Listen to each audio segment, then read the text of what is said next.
kay Macky Sall naqarlu na ko de waaw tribune yéene kaa ne Macky Sall kay Alpha Condé lay jàppale Le Soleil yéene kaa ne dama ne la waa CEDEAO ci boppam suspendre nañ Guinée ba noppi nag fas yéene faa yóbbu tey am mission ay nit yuñ fa yónni waaw yaa jum wala maa jum Le Quotidien yéene kaa ne déggoo leen ma de dama ne Macky Sall fëgg na ca kaw taabal ca moom monsieur le président naqarlu na tamit wàllum coup d'état googe réew mi Quotidien ne lay xeeñ ca Guinée neexul de lay xeeñ ca Guinée neexul dama ne lii daal bu mu leen bett ca réew Sékou Touré ba lay bu colonel Doumbouya mi le taxawee taxawaayu Moussa Dadis Camara mar di daali bu mu leen bett de te jamono joo xam ne Macky Sall ngi naqarlu kon coup d'état ba ca Guinée waaw réewam bii di Sénégal day moo raw màggat mu feebar laa la wax foo laal day miti Le Soleil yéene kaa ne ñi nga xam ne kon nañuy yokk ma tey njëg yi ak ñi nga xam ne kon nañuy nëbb kon njëg yooyee stock denrée ba ci wàllum luyaas fii président Macky Sall day daal dinay wax na gouvernement ngam bii ñu daal di jóg yàgg na leen koo wax 24 heures yéene kaa ak Sur Quotidien wàllu njàngameeg njàngame mi lé année scolaire 2021-2022 waaw Macky Sall day bëggul nag ay affaire u daf yëngal ak làmbato yooyee déedéet laas lu tolloog weer moo des kon école ubbi waaw Macky Sall nag ma ngay neexal ña nga xam ne ñoo nekk ca wàllu njàngameeg njàngale moomee termine yéene kaa ne conseil des ministres démb bi daal boo leen bëggee dégg dëkk day anticiper noonu de grève yi lay gàttandu de grève yi waaw ginnaaw njàngameeg njàngale moomee ak lekk ga waa ndox mi nag 24 heures yéene kaa ne gis nga yorinu ndox mi kon ci dëkku kaw yi concessionnaire privé yi ñi ngi ko dénk askanu kaw gee leen bëggatul ñooñu nit ñi bëggatuñ leen yorin gu bon waaw Birahim Seck Forum Civil nee na njiitu réew mi président Macky Sall ci boppam moo war a jëlal boppam nag wàlluk yorinu ndox moomee enquête yéene kaa ne yorinu ndox moomee ci dëkku kaw ya waaw yorin gu bon nag laa la wax une gestion chaotique ndox ma benn seer na ñaar ndox ma baaxul ñetti kenn du koo gisul sax critique yéene kaa ne looloo tax nag ba waa ñoo lànk waaw ci lu jëm ci wàllum dundu gu seer gi la ajumay suba gi day ci mbedd mi la ñu jëm nag laa la wax ngir xamal Assome Diatta ministre commerce ne ko d'accorduñ tey d'accorduñ ëllëg dund gi seer na Moutada Seck njiital ñoo lànk ak ñama àndal waaw la ñuy naqaru nag mooy dund gu seer gi te bu suba jàmm danañu wàcc ci mbedd mi laa la wax courant ba nag termine yéene kaa ne Macky Sall nee na tey ji la ci alxamis ci dana amal kon ab ndaje wàllu courant ñetti téeméer ak fanweer ci ay milliards yuñ dafa seene def direct news ne courant ba nag Macky Sall am na ca ñetti ndam de pourtant yéene kaay fa jogay fay bi ne waaw 2012 500 mégawatts la tollu woon Sénégal tey mi ngi ci 1350 mégawatts laa la wax waa kër Pape Demba bi tey ñooy wax waaw mooy màggal Touba gi Sénégal googee danañ fa yóbbu ay matériel de yu diis li diis kay mooy problème u faux passeport ya L'Observateur ne mafia ngir tukki ba day benn ci ay député yéen ñu tudd nag ci trafic passeport yooye déglu nañu ko dama ne la Moustapha Niass ay miiru ñu ngi amal nañu ab séance d'audition déglu kon député ba ci assemblée ndax Mamadou Sall député bi nee na ñun xam nañu kon de jaaji man ak Boubacar Biaye mais dañ ko doon abal suñuy caabi néeg ak yooyu libération yéene kaa ne waaye Alaaji Jaaji kon de moomee waaw nangu na de ñaari député yi ak monsieur le maire ak business bi nga xam ne xaalis su kese la ndaxte Alaaji Jaaji kon de mi lé ci kanamu takk der yo nee na xaalis bi nga xam ne kon dañ ko ca daan am dañ ko daan séedoo ku nekk jël sa quota la ilaha illallah dama daan dem ci bureau député assemblée nationale dañ daan liggéey Alaaji Jaaji kon de moomee yemu ca ndekete waa ji sax dañ ko doon wër pour jàpp ko réseau bi da doon gérer ay visa ngir Italie France Allemagne ak yeneen i réew da gis nga mafia bi ndekete depuis assemblée nationale ba léeg-léeg ci 12e législature ba 13e bii de moo yées critique yéene kaa ne dëgg la député assemblée bii daal nekkee wuñ fi dara lu dul liquidation politique ay scandale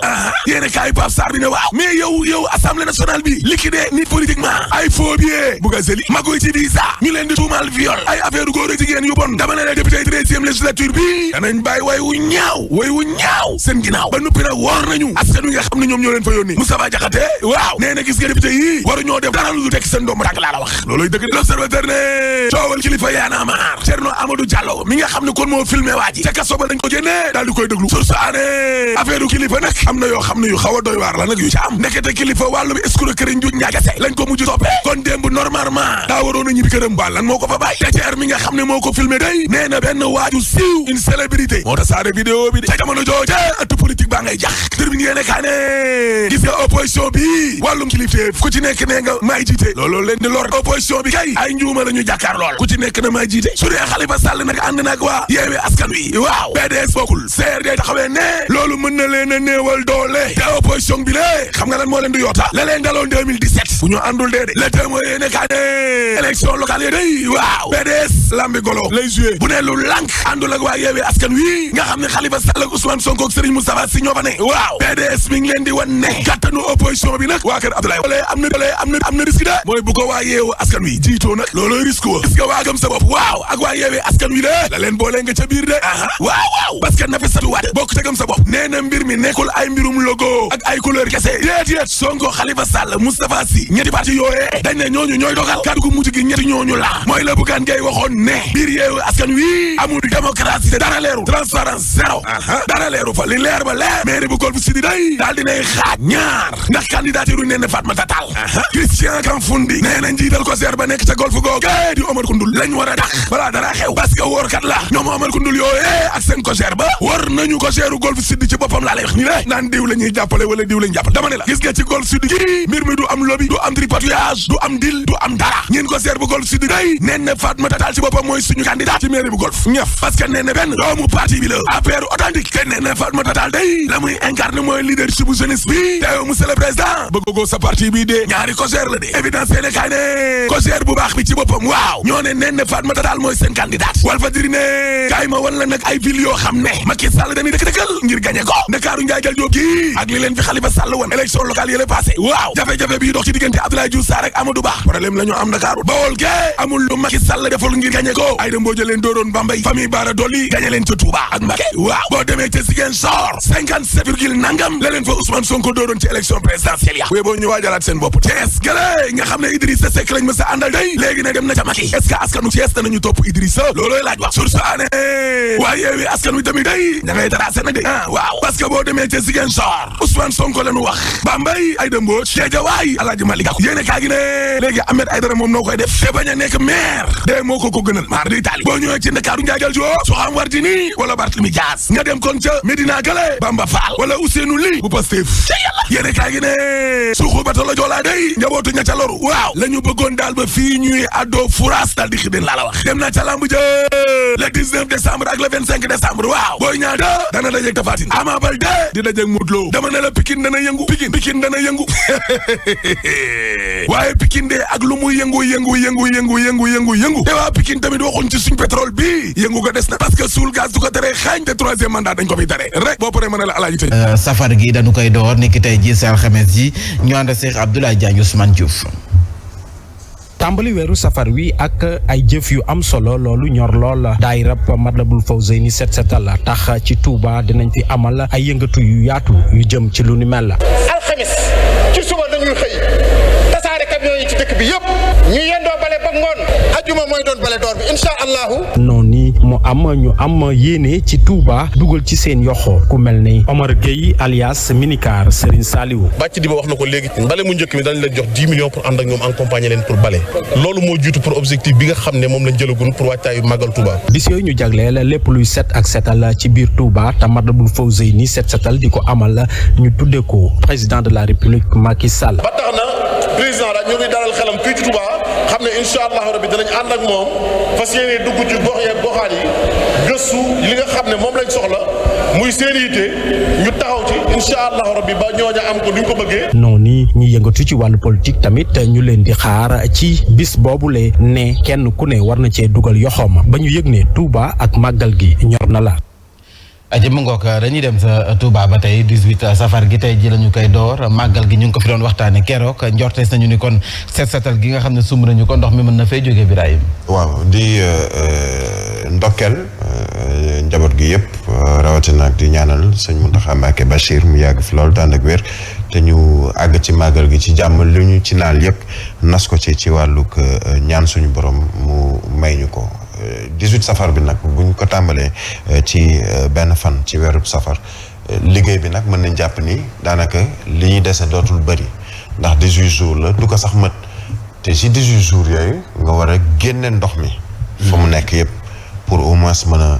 jàppandal dem ak dikk bi ci biir Touba waaye tamit jàppandal askan yi nga xam ne ñu ngi nekk biir Touba de dalal ay gan ndax xam nañu ko dañ koy baaxoo ci at bu jot bu ñuy dugg ci màggal ñi dëkk Touba ñëpp ni ñu koy waxee dañuy wàcc seen i lal génn seen i néeg jox ko gan yi waaye bu fekkee ni yow fa nga nekk génnoon nga ko ndax ndox mi déjà kan nga koy jox mu war a indi beneen problème boo xam ne bu ñu ko teelu la solutionné di maanaam génne ndox mi ci bërëb yi mu nekk ci biir Touba on risque d'avoir yenn ci ay situation yoo xam ne peut-être day doon guléet wala du musuñu ko fekkee wala ñu fàttaliku ko mu am foofu sa biir Touba mooy ay nit ñoo xam ne duñu sax am fu ñu dëkk bay dalal ay nit donc sur ce plan nguur gi nee na dañu dugal 4 milliards ci gestion inondation yooyu ci biir Touba wax naa ko démb li ëpp importance mooy nañu ko baral bi nag mooy fexe ba askan wi fa dëkkee ñoom tamit ñu mën leen a jàppale ñoom it ñu dugal ci seen loxo ndax ni ñu ko waxee bu ñu dugg ci weer bi ñu nekk nii ak fan yi nga xam ne ñu ngi jub ci màggal dafa am loo xam ne ni askan wi da ko baax woon mooy setal defar loolu yëpp sax ñu dénkoon ko ki nga xamee ni moo fi bawoo barki Demba Ndiaye di xalif généralu Baye Fall yi suñu Cheikh Jëmb Fall di ñaan suñu borom mu xaare ko àjjana waaye mu nekkoon liggéey boo xam ne da ko amoon na nguur gi def pas-pas ci li nga xam ne moom la ñu war a def ci biir Touba ndax lu ko mooy difficulté yi nar a ñëw du doon luy baax si ñoom. du doon luy baax si ñoom nguur gi mi ngi siy def ay jéego xalif ba jiitu na sa waaye El Hadj ndax njortees nga ni kon ndox mi ni mu mel foofee sa diwaanu Touba lépp mën naa dañ. pas-pas bi nekk ci murit ak seen détermination weesu na loolu. ce qui est sûr et certain ni ñu ko waxee bu ñu ko defee noonu wala ndigal bàyyee ko ci ku tedd ki. balaa 18 safar ku dem Touba di nga am foo toog di nga am foo màggale. mais li ci xaw a tey sama xel mooy ndaje bii ñu def avant bi ñuy passé à l'acte parce que tey la fi commencé muy setal gi ñuy woowee balai d'or lu am solo la. mais ñi ci dajaloo ci seen biir discours dafa takk lool politique. dafa takk lool politique bis bi honoré nañ ko président de la république moom lañ ko ndayale liggéeyal Serigne Touba. Serigne Touba di liggéeyal yonente bi di liggéeyal yàlla. ni kaay leen ci li ma jàpp ni teraanga la juma yàlla defal ngeen santale ma ko. sant nag jàng alxuraan la jàng xasaayit zikr ba noppi itam nit ki defal nit ki teraanga bernde li ko commencé ginaar ba ci giléem donc dimension spirituelle bi moom la kilifa gi wootee noonu la fa nit ñi war a demee kuy bale itam nga jàpp ni yaa ngi liggéey ci yoonu sëñ bi ngir jaamoo ko yàlla parce que liggéeyal nitu yàlla jaamu yàlla la surtout liggéeyal nitu yàlla boo xam waxu la nga ñëw liggéeyal ma kaay leen sant le ma yàlla donc amul ku ñu koy ndayale ak ku ñu koy bàyyale nañ leen dem Touba comme ni Dora Gaye defoon comme ni Baara Gaye defoon dem ak sa ay jumtukaay ak sa ay moyens ngacc ci ndox mi te parce que lu waay def Touba fekk ni ki koy jiitu na la ca bu dee ci wàllu dimbali ñu inondé Sëñ Muntaxa moo leen ci jiitu bu dee dimbali nit ñi ci wàllu inondation Sëñ Muntaxa moo leen ci jiitu bu dee effacer wàcc sa bopp ci kanamu yàlla moo leen ci jiitu liggéey ci Touba yi moo leen ci jiitu leçon bu nekk joxe na ko laataa muy nekk sax xalifa waxuma la tey bi mu ko nekkee dañ topp ci yoon boobu te génn ci politique ndaje mi amoon démb li ñu bind ci kayit yi ak li nekk ci ndaje mi safaa noonu kuy politique bàyyil ba màggal gi passé nga politique ku am looy ndayale président nga bàyyi ba màggal gi passé màggal gi affaire spirituelle la Sëriñ Tuubaa yàlla dong la ci woote nañ ko wuy joon noonu bañ cee kooj loo xam ne ay caaxaan la maam mu ngoog sa diwaanu Tuubaa googee la ñuy desandi ak observatoire gaz ak mine ñi ngi woon ca diwaan ba ngir waxtaane lu jëm ci wàllum courant bi ak extension bu réseau électrique Touba 2 seen bëgg-bëgg moo di lépp yemb laata kon màggal gi jot nañu ko waxtaanee démb ànd ak Cheikh Sayer Ngom moom mooy président bu observatoire gaz et mine ñu teewlu ay kàddoom ak Abdoulaye Diagne. ay ati at dana saxal courant ci biir dëkk bi nga xamante ni coupure dina wàññeeku délestage alhamdulilah rabbil alamin yokkute la boo amee benn xëy dëkk bi du yokku ñu xam ne lii wareef la ñu ko fi def si kon dañuy sant yàlla énergie dafa bëri ay fànn y a les énergies renouvelables de par les énergies renouvelables énergie solaire si la bokk loolu Dieu merci alhamdulilah rabbil alamin Sénégal doxal na ci jéego yu am solo jéego yooyu tamit ku nekk gis na ko centrale solaire yam àddina li ci ëpp solo mooy sakkanal boo taalee courant dañ koy dolleet di ko wax boo taalee sa frigo ba mu sedd fayal boo xëyee suba kiyaat ndax luy sakkanal rek moo gën lu ko yàq Sénégal am na gaz ñu ngi ñaan suñu borom loolu ñëw ci jàmm. voilà wàllum courant bi foofee sa diwaanu Touba waxtañ ne ko Birahim ak extension bu réseau bu Touba 2 bi loolu bu fekkee antu na jafe-jafe ñu doon jànkoonteel ci wàllum courant dana mën a wàññeeku. waaw xam nga nit bu defee lu baax dañ ko war a wax. mais am na loo xamee ni sànq je pense dans la direct news sax yàlla def mu ngi nii ba léegi. ci suñu kanam. dañoo am loo xamee ni Sénégal quoi qu'on puisse dire am nañu ko ci ay jéego ci wàllu courant. waaw. ndax ci ay jamono. xuyu xamat bi ñëpp xam nañ ko mais quoi qu'on puisse dire actuellement am na lu bari loo xam ne face nañ ko ci wàllu donc am na amélioration di ci peut-être soññ lay doon encourager ndax féliciter dafay teel ndax nit moom mën nga kaa féliciter tey bu subaa mu def leneen mais dañ ciy encourager le directeur général bu Senelec Pape Demba bi tey ci wàllu woowu ak état du Sénégal mais nañu fexe ba extension réseau Dakar les grandes agglomérations grandes villes yu ci mel ni Touba ak yooyu ci am nañu dugg ci village yi il est vrai que am na ay jéego yu ñu def ci village yi mais nañu jël li ñuy woowee mix énergétique ba nga xamee ni naaj bi rek dina la jox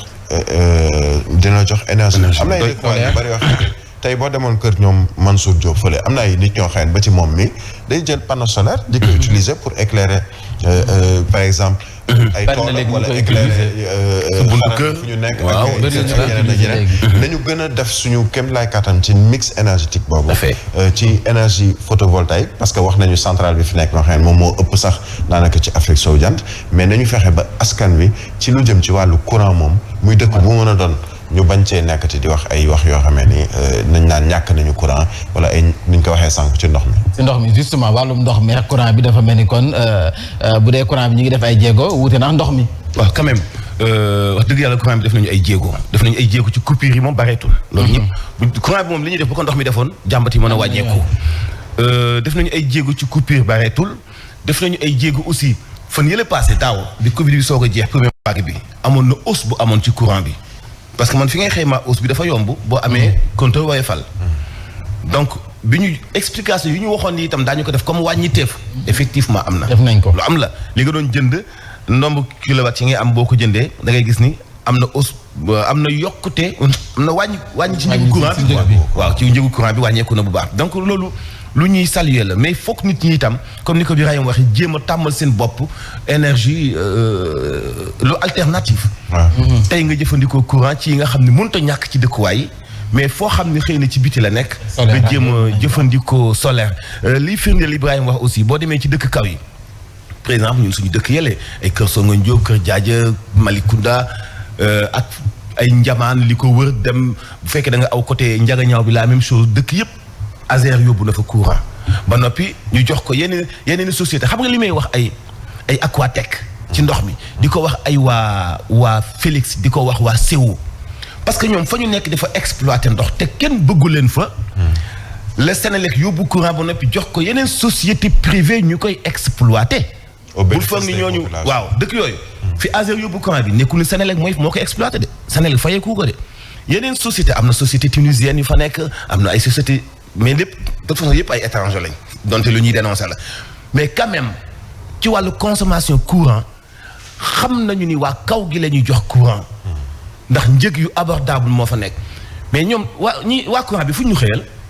xëyaluñ ñu fenn lu tax dénoncé wuñu leen parce que dañoo am ay kër ca kaw ga di consommer courant di consommer ndox bu ñu waxee ne njëgu courant bi jàppandi na njëgu ndox mi ñu ngi ñuy rey parce que kenn solo lu ñu ci mbubb mais li am la ñu wax nañu jéem a def comme ñuy joxe courant li ñu tey dëkk boo dem pénc yi am nañu ay lampe ak xoolal woyofal ko ba nga xamante ni bii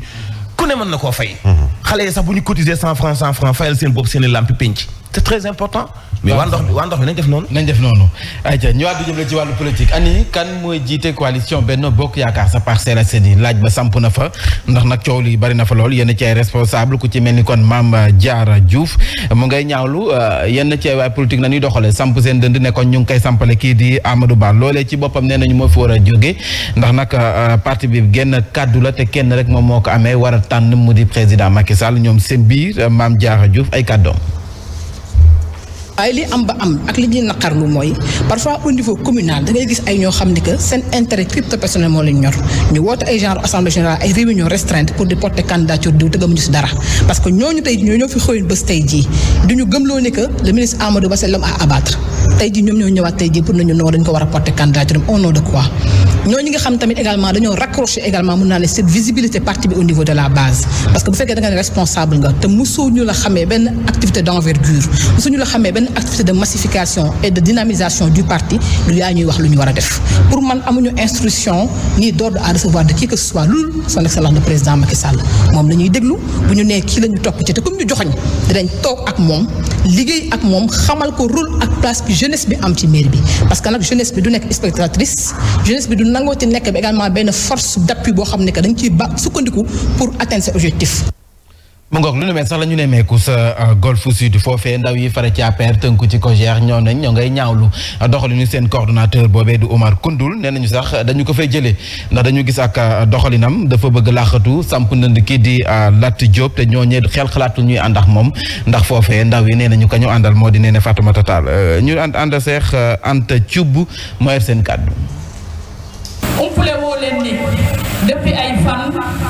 ñu ngi seetlu ay cëppi-cëppi ay jeunes yoo xamante ne ñoo ngi fii ci biir commune bi tàmbalee ko ci ki nga xamante ne moom lañ fi tegoon comme coordonnateur mu jiite ndaw yi ci biir Golf Sud trahir sa jeunesse en quoi faisant toog sa biir salle woo sa ñetti nit yoo xamante ne tekkiwuñu dara ci biir bureau bi di wax ni kat ñun waa bureau bi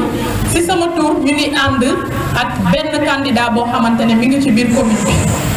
alors que pendant ce temps majorité bi ñoo ngi ànd ak candidature kii nga xamante ne mooy madame le ministre Néné Fatoumata Tall loolu rek ñu ngi ñaan Aliou Sall moom mi nga xamante ne mooy sunu kilifa parce que moom mooy coordinateur départemental commune bi mu siffler la récréation parce que nag Olof Njaay dafay faral di wax naan di àtte te naan kiy dóor téer sa loxo te jàppoo loxo ci kiy dóor loolu dafa am lu muy nduróo. Ibrahim ndax waa coalition Benno Bokk Yaakaar mën nañu génne ci coow li ci élection locale yi ñu jëm te duñu tas ndax li ñu nemmeeku nii. xam nga exercice bi gën a difficile pas ci Benno Bokk Yaakaar mais ci coalition yépp muy ñu nekk opposition muy ñu nekk ci pouvoir bi seen exercice bi gën a difficile ci ren ji mooy doon li ñuy woowee jël ay nit samp leen pour ñu doon seeni candidat ci élection locale yi. gis nga bu doon dañu am système primaire. genre élection primaire yoo xam ne laataa ñuy àgg ci élection bu mag bi dañu mën a seet ci seen biir kan moo leen war a taxawal pour ñu dem ci ay élection locales yi wala territoriales ci 2022 peut-être doon na yomb doon nañu régler justement ces questions parce que tey bu ñu xoolee ñu ne ca Guédiawaye Néné Fatoumata Tall Lat Diop ku ci nekk ci ñoom da ngay am ay ndaw yu nekk sa ginnaaw. mais est-ce que population de manière générale ñi nga xam ne ñoom ñooy ces électeurs là la majorité silencieuse parce que dañuy wax ay politique mais ci majorité silencieuse bi am na ci ku ci nekk koo xam ne am nga peut-être sa benn féete ci wàllu politique ni fo bu ñu demee ci élection kooku ngay bëgg di tànn bu fekkee ni teg nañu ko comme candidat ci investiture yooyu mais ce sera un exercice très difficile te gis nga nu mu naree tas wala mu yàqal ñenn ci coalition Benno Bokk Yaakaar parce que Benno Bokk Yaakaar c'est pas seulement l'APR tey APR rek lañ ci déggagum muy Néné Fatoumata Tall di Lat Diop mais y a d'autres candidats yoo xam ne dinañu jóge ci AFP ñuy jóge ci parti socialiste et cetera c'est valable pour toutes les autres coalitions ba ci opposition bi tey coalition yi ngay dégg grand gëm sa bopp grande coalition Yewwi Askan Wi grande coalition gox yu PDS et cetera ku ci nekk ci investiture yi fa lay amee souvent ay dissensions ak ay jafe-jafe primaire donc moo leen mën a lijjanti loolu tey États-Unis démocrates yi avant ñuy àgg ci élection présidentielle bu pour tànn kan mooy président ci diggante ñaari candidat lay doon mais day fekk ñu def seeni primaire dina am xëccoo dina am ay saagante dina am ay dóorante lu nekk dina ci am mais bu ñu paree dañuy tànn kenn ci démocrate yi tànn kenn ci ñi nga xam ne ñoom ñooy républicains yi ñooy ñaar ñooy def peut-être face ci ay élection donc peut-être que dañ mës a àgg ci système primaire yooyu. alors El Hadj ban jàngat ngay def si ña nga xam ne dañuy nekk ci base bi nekkoon dañuy déglu ay consignes ñu war a bawoo ci kaw donte élection locale la war a nekk. mooy ñi nga xam ne amuñu base ñoom. ñi nga xam ne amuñu base dañuy considérer seen bopp comme al toppe ñoom loolu faaw ñu xaar décision bu jógee ci kaw. parce que foog nañu ni comme parti bi ëpp doole ci coalition bi xëy na ca la ñu nekk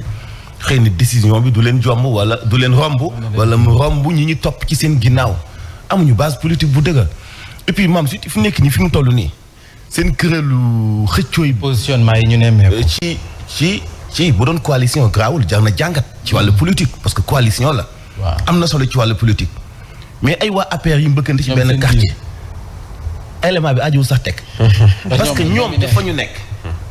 nañu càmbar situation askan wi fi mu nekk nii est-ce que xam ngeen ne askan wi dañu leen fàtte complètement positionnement politique opposition comme pouvoir ceeb bi. indiwuñ ci solution jamono jooju ñu ngi requête boutiquier yi requête bu bon la ñuy def boutiquier yi fi mu nekk nii. seen soi-disant opération boobu ñuy def mais am na ñu ciy profité wu di xaw a rey boutique yi. di leen tëjloo di nangu ci ñoom ay marchandises. yow boo nangoo marchandise ngeen nekk ñaar wala ñett soltan yi te xamuñu ban service ngeen bokk. ngeen nangu marchandise boutique yi fan ngeen koy yóbbu. mu jaaxal ñëpp. démb ak tey yu mel noonu politiciens yi nañuy xool ci jafe-jafe askan wi ci wax ay waa APR yi suñu yoon ci laaj jub ak Fatoumata Néné Tall ku mu ëpp sa sama doole na doo ci Guédiawaye voilà quoi kuy gagné APR parcelle su ñoon nekku ci jaajëf ñu wutali sa Mbour ak ministre bi ñu dénk wàllum dem beex dikk bi demoon na nemmeeku tëj li nga xam ne moom mooy mbindu mi gis nañu ko ña bindu sàkk nanu lool rawatina ndaw yi moom mu nga cee profité di sàkku ci politiciens yi donte sa la bokk ngir ñuy wax dëgg askan wi ñu ànd ak Aline Badara Sonko. DAGE bu ministère des transports ak des infrastructures nekk tamit responsable politique ci APR rafetlu na bu baax déroulement yi nga xamante ne noonu la mbind mi ci liste électorale yi demee. ci liggéey bu am solo bi ñu def ndax nee naa leen sànq fu ne ñu ngi koy dégg problème mais ñoom vraiment ci seen maturité fii dégguñ benn problème loolu aussi li ko waral xëy na wax na ma ko sànq ay anciens policiers lañ donc ñu leen di ñaanal ñoom tamit parce que vraiment c'est des républicains. moom nag mu nekk candidat ci mairie bu Mbour jàpp ni jamono ji li gën a am solo mooy liggéeyal askan wi. encore une fois di réitérer suñu candidature au niveau de la municipalité de Mbour nous sommes des candidats ay candidats lañ parce que doomu Mbour lañ boo jëlee tous les critères macha allah yàlla def na critères yëpp mën naa ni benn bu ci nekk xëy na du mat waaye ñëw na doomu Mbour lañ mais defuñ ci lu ñaaw waxuñ fi lu ñaaw jàng nañ fa ñu war a jàngee mais on a une expérience administrative bu ñu permettre aujourd'hui ñu mën a gérer mairie bi avec des projets solides. bii la visite bi nga xamante ne moom la amal CDEPS moom daan na ci profito soñu ndaw ñi ñu gën a dugal seen loxo ci yile élection locale. nga ne da nga ciy sànni da nga ci am loo ciy wax. non waa ji baal naa ko. baal ko rek kon baal naa ay jéegoom na def rek. moom DAGE bu ministère du transport la donc moom DAGE bi la du ministre bu transport. ku nekk nga nekk ci gox-goxaati wax mais diwaanu Mbour. am na ñoo xam ne xam nañu ni bu ñu waxee ñetti carte duñu ko am. dañuy pëndal rek bokk ci góob parce que dañu féete ak pouvoir rek. ku nekk xam nga ki la man ku nekk xam nga ki la man. kon baax na Malicounda Saly Mbour Ngexo Sindia Diass Popenguine Ngaparou lu ma la fa wax loola am ku ne xam na ki la man dañuy pëndal rek. dañuy wax nii rek ñu wutali sa Mérina Ndaxaar foofee téeméer ak fukk ak juróom ci ay village moo si tënku waa mouvement gëm sa bopp ña nga fa ñoom nag dañoo gis ne seenam njiit décision bi mu jël di génne ci coalition Yewwi Askan Wi ñu ngi koy rafetlu ndax nag noonu rek la mën a defee te dana tax mu natt boppam ci jongante yi ñu dëgmal mu nekkoon ab occasion seen ndaje ba ñu fa woote woon ngir nag dikk ci jafe-jafe yi nga xam ne waa Mérina Ndaxaar ñu ngi koy jànkonteel bokk na ci ndox mu ñu jëfandikoo ñàkkum courant bi yoon yu jàkk waaye it li nga xam ne moom mooy ay financement ngir jigéen ñi jot ci dana jafe sa ñoom Ibrahima Ndiaye responsable gëm sa bopp sa Mérina Ndaxaar ñu teew lay kàddoom. loolu moom ànd nañ ci ak moom parce que ñun ñi di wax sax d'accorduñ ci mu dem mu dafa war a signer réserve parce que leen gis couleur yi mooy gisuñ couleur gëm sa bopp Pastef moo ci fës ak su Khalifa Sall couleur yi dafa nuru couleur Pastef ak bu Khalifa Sall bu PS ak bu PUR loolu moo tax gisuñ suñ bopp voilà loolu tax nag mënuñu ànd ak moom ci signer réserve pour nu xool ba xam lu ñuy dugg la wala du ñu génn ndax ni mu demee daal doy dallu suñ xel ko non si ñun bëggaan naa daal moom lañu jàppale ci lépp lu muy def ndax xool nañ programme moom dañu sëkk wax dëgg yàlla moom lañ wóolu ci réew mi moom lañ wóolu ci lépp loo xamante ni moom dañ koy yëngu ci activité wàllum politique parce que gëm na ni changement bi moom rek moo ko mën a def ci réew mi. ñu àddu jëmale ci suuxuk batalo Joola fukk ak juróom-ñeenteelu édition bi ren ji fàttaliku gi dafay emox màggalu ko Touba ji mel ni it démb si ganoo ga ñu woote woon ak taskatu xibaar yi njabootu ña ca loru ñu ngay xam ne kon dañu koy nag fàttaliku waaye si tekkaar lay doon mu nekkoon ab occasion ñu dikk ci projet mémorial bi ñu àndal seex suñu stagiaire Amina Cissé. fukki at ak juróom-ñeent bi bato boobu suuxee ak léegi association des familles de victimes du Joola di dëgmal ab anniversaire le 26 septembre 2021. ngi dund loo xam ne peut-être boobu ba tey métti na nu mu même su dee yàgg na ba tey conséquences yi ñi ngi fi. naufrage du Joola et gestion de la pandémie les responsabilités se poursuivent ci thème boobu la ñu tànn association bi di ŋàññi état bi. wàllum yoon gis nañ ne Sénégal defu si dara wàllum renflouer bateau bi kenn waxatu si def 26 septembre bés boo xam ne dinañ fàttaliku lu fi xewoon maanaam journée nationale du souvenir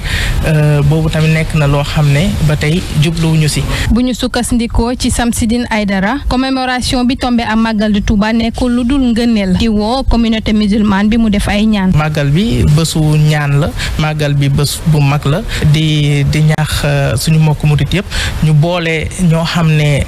ñoom ñoo desoon ci bateau le Joola bi boole leen ci seen ñaan yi. 26 septembre 2002 date bu kenn dootul fàtte mu nekk catastrophe bi gën a rëy ci géej ci taarix àddina. Birahim mémorial suuxuk bateau le Joola gi gars yi ñu ngi koy waxtaanee njaboot gi te ba léegi antoogul lan moo war a nekk xoolal. malheureusement Sénégal nag dañuy jël ay projet mais laata ñuy wax projet bi tegu na li ñuy wax chaque jour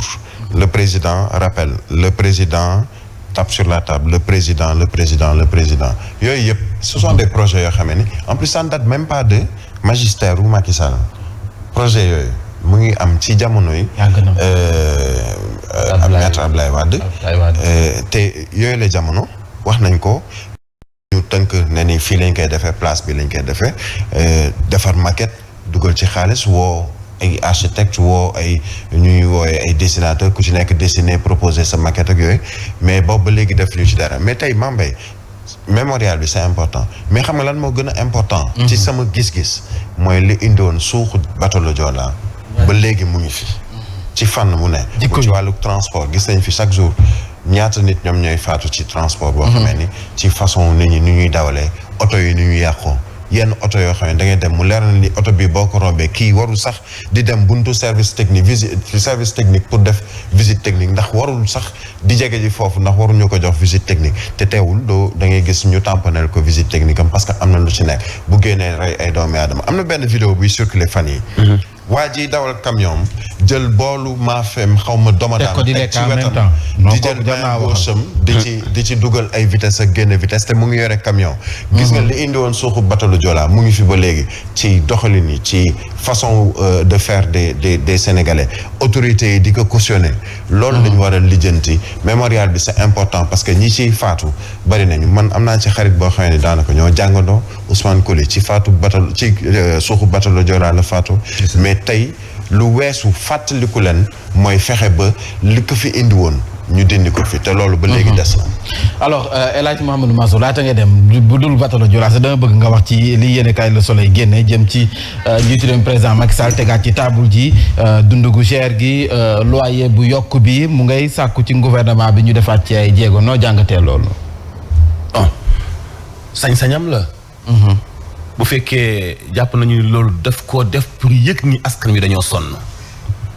war na waxaat mais mu bañ a nekk ci façon bi ñu defee woon wàññite loyer bi. ba léegi parce que jamono jooju ak non dafa gën a cher. mais jamono jooju ak bii du ñu benn. parce que moom bi muy wax wàllu loyer bi mu ngi fekkoon une tonne ciment ci 55,000 fukki junni ak benn. tey mu ngi ci fukki junni ak ñetti junni yokk na ci nguuram. mu ngi fekkoon 100 kilos fer de 6 30,000 et quelques. fekkoon 100 kilos fer de 8 45,000 wala lu ko kii léegi egg na 60,000. fer de 10 65,000. fer de 14 léegi yegg na tonne bi dëgg sax 100 kilos bi romb na 70,000 mbaa mu yegg fa. c'est-à-dire que mooy lépp lu jëm ci tabax ba ci pont bi ngay daaj dafa yokk. donc kooku nan la mën a waxee ci wàllu wàññi luwaaye benn ñii saxal wàññi teefu luwaaye bi ci assemblée nationale ñoom ñëw fi am ay kër. ñii luwe amuñu kër de. ñooy tabax de. ñii wote luwaa bi ñoo am kër yi ñuy luwe. ñooy bailleurs yi. sa wujj ku muy sëlëm di nga set. wolof nee na doo set. bi ci des mooy wàllu dund bi noppi wuñu pour wàññi ko jëluñu sax décision bi. par contre bi ñu nee dañu koy wàññi ñu ngi gën a rey askan bi. parce que boutique bi jaay askan bi la bokk. bu amee ku koy néewal doole. yaa ngi lor askan bi. te dund gi wàññeekuwul yàpp dafa li yokk ci yàpp diggante daaw ak ren ci kilo mënatu la wàññeeku. li yokk ci diwlin mënatu la wàññeeku. bi ñuy fi affiché seen prix yi mujj yi reetaan daf lay jàpp parce que li nga doon jëndee diwlin moom la ñu affiché moom la ñuy jaayee diwlin loolu du information li ñu bëgg mooy lu alternative c'est-à-dire que askan bi soxla nañu fexe mu am fi nañu promouvoir consommation locale nañu dimbale baykat yi nañu dimbale éleveurs yi nañu jéem a indi pexe xool lu mën a delloo njëgu yàpp yu ginnaaw gis nga dundinu askan wi ñoom xam nañu ko buñ ci bëggee indi saafara indi ko ndax ñoom ñëpp kenn ñëw fi doon millionnaire wala milliardaire ku nekk jaar nga ci souffrance jaar nga ci location jaar nga ci ay jafe-jafe la ñu doon dund ci ay jafe-jafe ku nekk jaar nga jël say kay def ko ci mbuus si ñoom. ok xam nañu ko. dox diir bu sori. xam nañu ko te milliards yaa ngi seen loxo ak budget bi nañu soppi réew mi. nañ ci taxaw buñ ko bëggee soppi ko jaajëf le député du peuple rendez-vous kon nag 13h. incha allah ci 89.7 Zik FM Birahim. incha allah 13h ah wala non 12h. 12h ci Zik FM ayca ñu dalal Pape Mante Mboup ci tàggat yaram jaa ngeen jëf.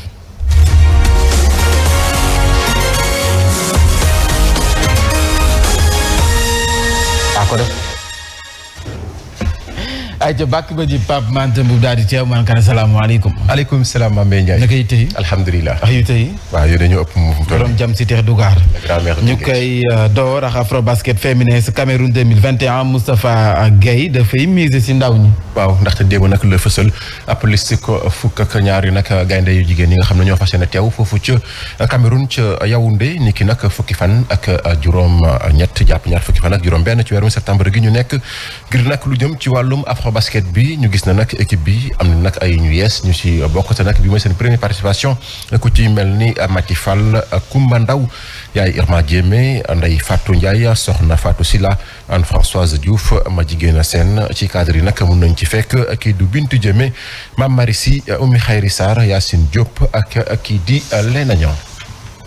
ayca ñu waxtaanee li nga xam ne mooy afro basket féminin ba léegi ak nag coach Moustapha Gueye mi ngi di kàcc ci 12 yi nga xam ne ñoom la ñu tànn. waaw ni ki démb kon moom nag mu jàpp ne choix bi nag métti woon na waaw nag faaw mu demee nii te gëm na ne nag bu ñu eggee ci cappaandaw ga choix bi mu jël maanaam ñu mu fukk ak ñaar ñu mu tànn dinañ nag mën a justifier yooyu les choix ñi kaddu ko kii di Moustapha Gueye président Lamine Gueye ak Babacar Mar ñoo ko taataan. bañ doon door ñaar fukk ak juróom lañ nekkoon. après ñu wàññ au bout de 15 jours wàññi ba fukk ak juróom-ñaar léegi tey fukk ak ñaar moo des te loolu ñu ngi ko wékki juste ci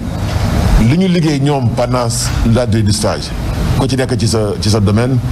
xale yi ñefe nañu bu baax ku nekk dans jéem a gagné place am mais choix moom toujours dafa difficile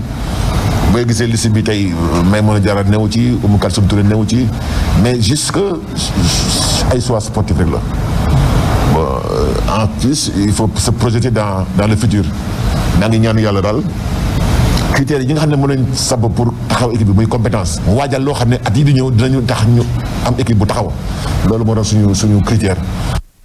ñu doon teewlu kon Moustapha Gueye mu yor nag gaynde Sénégal yu jigéen ñi jëm ci wàllum nag basketball kon di fàttali ne moom mi la sax moo ngi xamal ne li nag lu jëm ci wàllum préparation bi day wëy nag mardi prochain kon la gaynde Sénégal yi nag fas yéene jóge fii wutali foofu ca Yaoundé ca Cameroun muy nag wax ni staff technique bi nag nga xam ne ay jigéen nag bokk nañ ci ay jigéen nag yu xarañ yoo xam ne marqué nañ basketball bu Sénégal di fàttali nag ni lii la afro basket dina am ni ki 18 jàpp 26 septembre foofu ca Cameroun. Coupe CAF sa Thiès jàmbaar ku muy teseel. waaw jàmbaar nag moom dina ci laale ak Wakria AC bu Guinée boobu la jogante nag kon ci benn phase rek lañ koy amal benn jogante kon nit ki nag dimanche foofu ci stade Lat Dior bu Thiès bu juróomi waxtu jotee. li ko waral nag mooy coup d'état bi nga xam ne nag dañ ko amal foofu ci Guinée tax na nag ba confédération africaine bu football li nag di commission d'organisation des compétitions jël boobule ndogal ngir nag boobule match kon ñu amal ko rek benn phase kon jàmbaar ak ñii di waa Wakria AC nit ki nag dimanche juróomi waxtu lay doon foofu ci stade Lat Dior bu Thiès kon am na nag yeneen jongante yoo xam ne nag ay équipe guinéenne ñoom dinañ ko amal ñoom tamit ni ki noonu tamit lay doxee di fàttali nag lu jëm ci wàllum Ligue des champions Teungueth FC kon sa équipe bi ñoom nag ni ki samedi la ñuy dalal équipe ivoirienne bi di ASEC d'Abidjan foofu ci stade Lat Dior bu Thiès. éliminatoire mondial Qatar 2022 résultats yi xam nañu ko. waaw ca zone Europe kon nag ni ki démb la ñu ndar kepp seen juróom-benneelu bëccëg kon ci groupe B bi jàppal na nag Grèce moom dafa daan ñii di waa Suède ñaari ball ci benn Kosovo daanu ci kanamu Espagne ñaax ci dara groupe C bi nag Italie moom moo daan ñii di waa Lituanie juróomi ball ci dara ci boobule groupe sax Irlande du Nord ak Suisse moom dañoo def match nul 0 but partout groupe bi Belarus moom dafa daanu ci kanamu Belgique benn ci dara Pays de Galles ak Estonie 0 but partout la ñu def groupe I bi Pologne moom ak Angleterre dañoo def 1 but partout Hongrie moom dafa daan ñii di waa Andorre